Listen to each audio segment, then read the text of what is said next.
Matthieu 6, 1. Gardez-vous de pratiquer votre justice devant les hommes.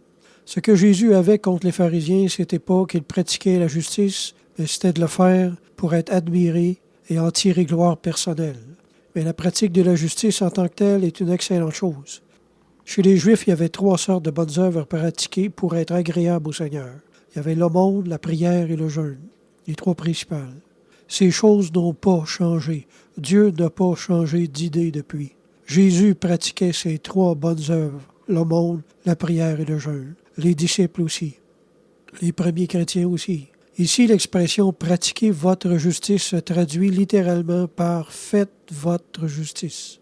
La justification, c'est l'œuvre de Dieu en nous et par nous qui nous amène à devenir toujours plus justes dans la vie de tous les jours.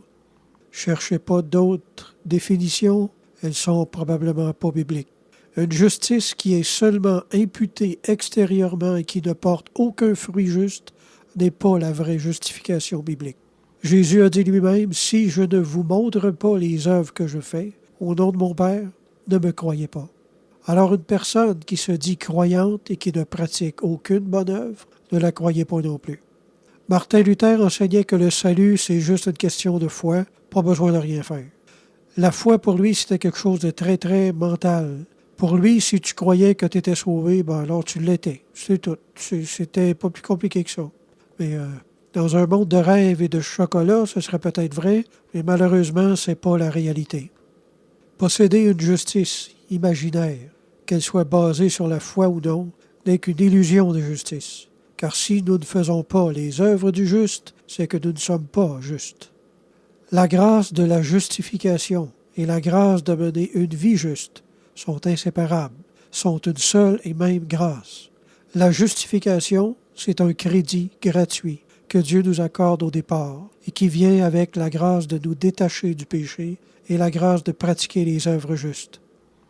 On voit également que dès le tout début de l'Église, les premiers chrétiens pratiquaient ces mêmes bonnes œuvres, l'aumône, la prière et le jeûne, en même temps aussi qu'un choix multiple d'autres bonnes œuvres qui étaient subjectives à leur contexte de vie quotidienne.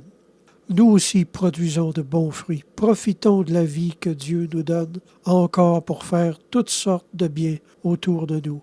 Non seulement ces œuvres contribueront à notre salut, mais elles nous rendront tellement plus heureux en tant que chrétiens.